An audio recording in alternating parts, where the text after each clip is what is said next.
नमस्कार दोस्तों, मैं महेंद्र शर्मा स्वागत करता हूं मेरे YouTube चैनल में आपका। उम्मीद करता हूं आप खुश और स्वस्थ है। दोस्तों जैसा कि आप जानते हो, अभी हाल ही में काबुल एयरपोर्ट पे बहुत ही बड़ा एक आतंकवादी हमला हुआ जिसमें काफी लोगों का कोलैप्स हुआ है और वहां पे अस्त व्यस्त माहौल हो चुका है।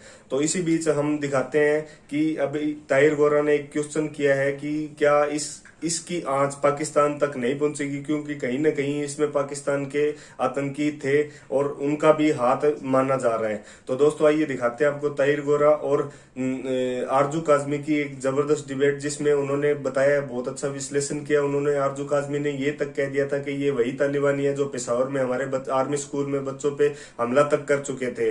तो दोस्तों आइए दिखाते हैं आपको ये पाकिस्तान का दोहरा चरित्र जो आरजू काजमी ने बहुत ही अच्छा विश्लेषण करके बताया है। उससे भी पहले दोस्तों मैं आपसे रिक्वेस्ट करूंगा, अगर आप मेरे चैनल पे नए हैं तो मेरे चैनल को लाइक, शेयर एंड सब्सक्राइब जरूर करें। दोस्तों जय हिंद, वंदे मातरम, भारत माता की जय। दोस्तों ने पढ़ी तो ज़बीउल्लाह मुजाहिद तो पूरी दुनिया को ये कह रहे हैं। अब वो पाकिस्तान के लिए ये क्या खुशखबरी है या क्या बात है? एक तो ये एंगल है, दूसरा एंगल ये है कि अभी 2 रोज़ पहले ही तहरीके तालिबान पाकिस्तान ने धमकियां दी हैं। इन दोनों चीज़ों को आप इस्लामाबाद में बैठी हुई कहती हैं। सबसे पहले बहुत शुक्रिया सर कि आपने इनवाइट किया। हमेशा बहुत अच्छा लगता है आपके शो में आके। बिल्कुल सर, ये जो तालिबान है वो तो जाहिर है कि कुछ ना कुछ पाकिस्तान का साथ दे रहे हैं और पाकिस्तान भी हर जगह पे सपोर्ट करता हुआ नजर आ रहा है, जिसके ऊपर पाकिस्तान पे बहुत ज्यादा क्रिटिसिज्म भी हो रही है। अब इन्होंने बात ये हुई कि जब यहाँ से लोगों ने कहना शुरू किया कि आप तालिबान को कैसे सपोर्ट कर सकते हैं, क्योंकि उन्होंने हमारे जो स्कूल के बच्चे हैं उन तक को मार दिया था। आप जानते हैं पेशावर में जो स्कूल था, आर्मी पब्लिक स्कूल की बात की, तो यहाँ से बार बार हर किसी ने, हमारे यहाँ से जो एनालिस्ट जाते हैं, जो एक्सपर्ट्स जाते हैं, या जो हमारी गवर्नमेंट है वहां के ऑफिशियल्स की तरफ से कहा गया कि नहीं जी, वो तालिबान ने तो नहीं मारा, वो तो टीटीपी ने मारा है।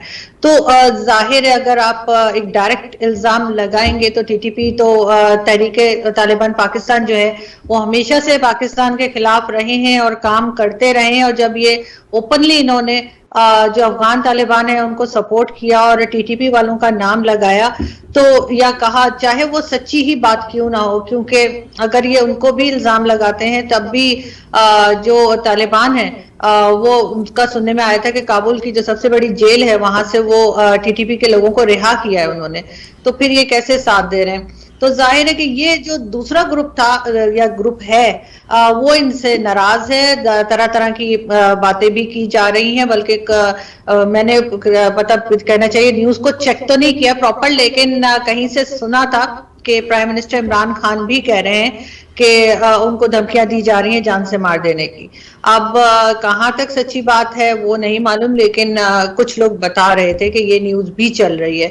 तो इस तरह की जब ये स्टेटमेंट्स देते हैं और सोचे बगैर देते हैं तो फिर इसके ऊपर जाहिर इस तरह की बातें तो होंगी और इस तरह की धमकियां भी आएंगी, चाहे ये बात सच्ची ही क्यों ना हो। और सभी जानते हैं कि तालिबान ने क्या किया है, कहां कहां ब्लास्ट किए हैं, क्या कुछ किया है। और अभी इस्लामाबाद में जहां मैं मौजूद हूं वहां पे जो लाल मस्जिद है जिसपे एक जमाने में अटैक करवाया गया था, ऑपरेशन हुआ था परवेज मुशर्रफ के टाइम पे, वहां पे आपको तालिबान के फ्लैग्स लगे हुए नजर आएंगे और वहां पे आपको कोई भी आता जाता देख सकता है कि उन्होंने लगा रखा है। इनफैक्ट मेरी फैमिली ने मुझे आज ही कहा कि थोड़ा सा एहतियात किया करो, यहाँ पे तालिबान पहुंच गए हैं, क्योंकि जब फ्लैग लग गए तो इसका मतलब है कि उनके लोग भी यहाँ मौजूद है। और लाल मस्जिद का तो नाम आप जानते ही है कि बहुत खराब है इस सिलसिले में।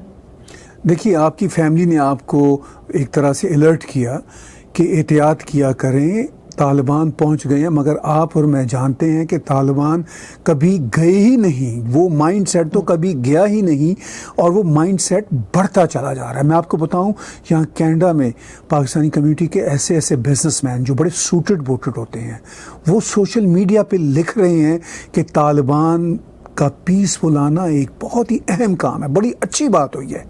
ये माइंडसेट मैं सूटेड बूटेड लोगों का यहाँ पर आपको बता रहा हूँ।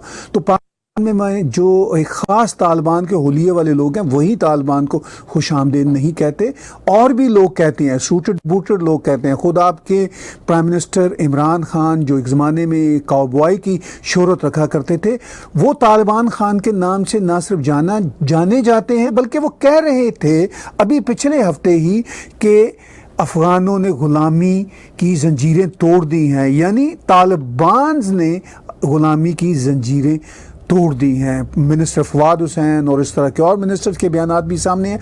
मगर आरजू, हमने कुछ इन्हीं 5-6 दिनों में देखा कि जब इमरान खान इस तरह के बयानात के बाद तनकीद की जद में आए, तो उसके बाद पाकिस्तान के ऑफिशियल्स की तरफ से कोई ऐसा बयान सामने नहीं आ रहा। आपको इस्लामाबाद में बैठे हुए सूरत हाल कैसे नज़र आती है?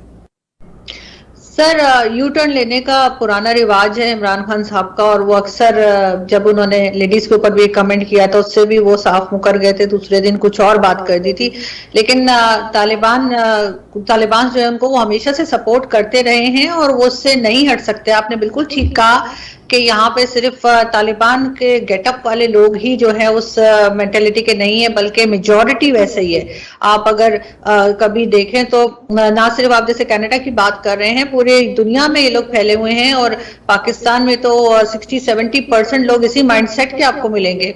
मुझे भी अभी कुछ दिन पहले एक टीवी चैनल पे लाइव मतलब शो के दौरान जो है कहा गया कि जी, क्योंकि मेरा कमेंट पसंद नहीं आया, क्योंकि मेरे साथ और उनको कोई प्रॉब्लम थी, कि जी तुम आखिरी सांसें गिन रही हो, कि आखिरी सांसें गिन रही थी। जब ये माइंडसेट आप उन लोगों का देखेंगे जो अपने आप को सो कॉल्ड जर्नलिस्ट कहते हैं, और बड़ी वो फेक, हमारे यहाँ आपको पता है कि हिंदुस्तान पाकिस्तान में एक फेक एक्सेंट बनाई जाती है इंग्लिश की, वो बना के बात करते हैं, और वो लोग जब आपको लाइव टीवी पे बैठ के इस तरह की बात करें तो आप समझ सकते हैं कि ये चीज हर जगह पहुंच गई है, और हर किसी के माइंड में अब यही है, ये इसी तरह का सेटअप बनाने का और इसी तरह की बात करने का। ठीक है, यहाँ पे वो चीज तो मेरा नहीं ख्याल के आ सकेगी जो तालिबान जिस तरह का अफगानिस्तान बनाते हैं कि टीवी तोड़ दिया या कोड़े मार रहे हैं या कोई इस तरह की चीज।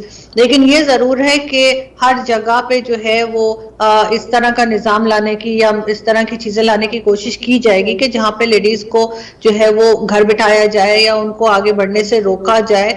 ये चीज हम जरूर पाकिस्तान में हमें लगता है कि हो सकती है, जिसको रोकने के लिए सब कोशिश कर रहे हैं। साथ ही आपने देखा होगा कि ये मीडिया की आवाज दबाने की कोशिश कर रहे हैं। कितने ही हमारे यहाँ के बड़े जर्नलिस्ट और बड़े टीवी एंकर्स हैं जिनको घर बिठा दिया गया है, चाहे वो हामिद मीर हो, चाहे तलत हुसैन हो, चाहे मतीउल्लाह जान हो।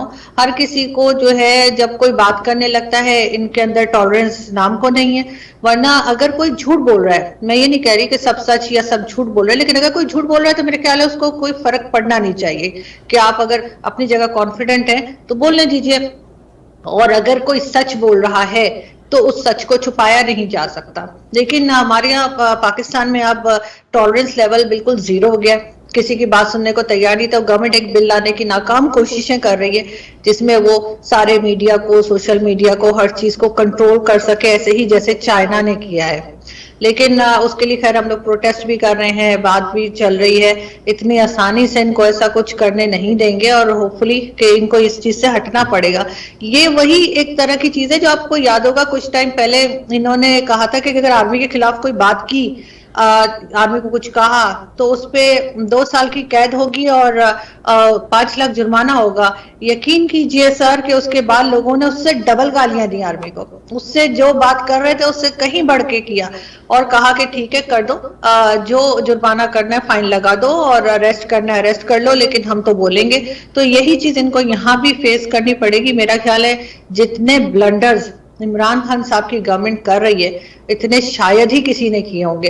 मैं ये नहीं कह रही कि कभी हिस्ट्री में हमारी कोई गवर्नमेंट बहुत ही परफेक्ट गई है, हर एक में कुछ ना कुछ कमी थी, हर एक कुछ ना कुछ गलतियां करती थी, लेकिन इन्होंने तो जैसे कहना रिकॉर्ड कायम कर दिया अपनी अजीब अजीब हरकतें करने का। आपने अभी कहा पीछे कुछ खबरें हैं कि उनको धमकियां मिल रही हैं, तो उन धमकियों के पीछे क्या अनासर हो सकते हैं? सर पता नहीं, क्योंकि ऐसा काम तो उन्होंने कोई किया नहीं है कि जिसपे उनको धमकियां दी जाएं। और वैसे तो पाकिस्तान की एक अपनी हिस्ट्री रही है कि हमारे यहाँ जो भी प्राइम मिनिस्टर शिप पे आता है वो या तो उसको मार दिया जाता है या फिर करप्शन केसेस होते हैं। चाहे आप लियाकत अली खान को देख लें, उसके बाद भुट्टो साहब को भी जो है इस तरह से फांसी लगाई गई, फिर बेनजीर भुट्टो को पहले करप्शन केसेस में हटाया गया, उसके बाद बेनजीर भुट्टो जो थी उनको मार दिया गया। नवाज शरीफ साहब को 3 बार जो है करप्शन केसेस का करके उनकी गवर्नमेंट गिराई गई। तो ऐसा कुछ पॉसिबल नजर नहीं आता कि इमरान खान साहब की गवर्नमेंट भी जो है वो आराम से निकल जाए। वैसे तो इनके ऊपर फॉरेन फंडिंग केस मौजूद है और जो कि काफी बड़ा केस है। अगर जो लोग इन्हें लाए हैं वो इनको हटाना चाहेंगे तो उनको मिनट नहीं लगेगा। जिस दिन वो केस सामने आ जाएगा इनके सारे पोल खुल जाएंगे और इनको फौरन ही हटा दिया जाएगा या हटाया जा सकेगा। लेकिन फिर भी अगर उस तरह की बात करें तो हो सकता है कि कुछ पब्लिक सिंपैथी लेने के लिए, क्योंकि पब्लिक बहुत क्रिटिसाइज कर रही है इनको, महंगाई के ऊपर भी, बाकी चीजों पे भी, और अब तालिबान के ऊपर भी कम से कम 40% लोग तो ऐसे हैं ही जो इनको गलत कह रहे हैं। फिर मीडिया को रोकने की जो कोशिश कर रहे हैं उस पर भी लोग काफी शोर मचा रहे हैं। यहाँ तक कह रहे हैं कि जी फेसबुक भी अगर चलाना होगा तो लाइसेंस लेना पड़ेगा। तो जाहिर है फिर ये अपने पसंद के लोगों को लाइसेंस देंगे, किसी और को क्यों देंगे जो इनकी खिंचाई करता है। तो हो सकता है उधर से टेंशन डाइवर्ट करने के लिए इन्होंने एक नया शोशा छोड़ा होगा, जी मुझे तो बड़ी धमकियां मिल रही हैं, वरना इनको किस बात की धमकी मिलेगी। तालिबान के साथ ये मिले हुए हैं, एस्टेब्लिशमेंट इनको खुद लाई है, उसके भी ये वावा करते रहते हैं, उनकी मर्जी से हर काम करते हैं। तो फिर धमकियां तो उसको मिलती है ना जैसे जो उनकी बात सुनना छोड़ दे। जिस दिन जो लाए होते हैं उनकी बात सुनना छोड़ देते हैं, जैसे नवाज शरीफ साहब किसी बात पे नहीं माने होंगे तो उनकी गवर्नमेंट गिरा दी, एक बार नहीं 3 बार गिराई। इसी तरीके से बेनजीर की गई और बाकी सबकी। तो इनका तो अभी तक रिकॉर्ड यही चल रहा है कि ये तो हर चीज पे हाँ में हाँ मिलाते हैं और बिल्कुल पपेट जैसा बिहेव कर रहे हैं और अपनी कोई पसंद नापसंद है ही नहीं। एक अहम सवाल ये है कि तहरीके तालिबान पाकिस्तान के हवाले से मुबैना क्लिप सामने आए हैं जिसमें वो पाकिस्तान की इस्टेब्लिशमेंट को धमकियां दे रहे हैं। आज पाकिस्तान में क्या ये कंफर्म्ड हैं वीडियो क्लिप्स, और अगर कंफर्म्ड हैं तो पाकिस्तान की गवर्नमेंट इसको कैसे देखती है? नहीं सर, इस तरह के क्लिप अभी कंफर्म नहीं है और इतने ज्यादा अभी तक लोगों तक पहुंचे भी नहीं। इनफैक्ट मैंने भी वो क्लिप्स अभी नहीं देखे, लेकिन किसी से सुना भी नहीं है, किसी ने जिक्र नहीं किया। तो इसका मतलब अभी कंफर्म नहीं है। अगर कंफर्म होंगे तो ही कुछ कहा जा सकेगा। लेकिन ऐसी चीजें तो पहले भी बहुत आई हैं। आप जानते हैं कि एहसान के भी पहले ऑडियो क्लिप्स आया करते थे, उसामा बिन लादेन के भी आते थे कि वो टीवी देख रहा है, कभी क्या कर रहा है। तो ये चीजें तो यहाँ पर आती रहती हैं और कोई ना कोई तो ऐसा मौजूद है बीच में जो इस तरह की वीडियोस बना रहा है, रिलीज कर रहा है और इन तक पहुंचा रहा है। और कोई हो सकता है कोई मैसेज हो इनके लिए किसी चीज पे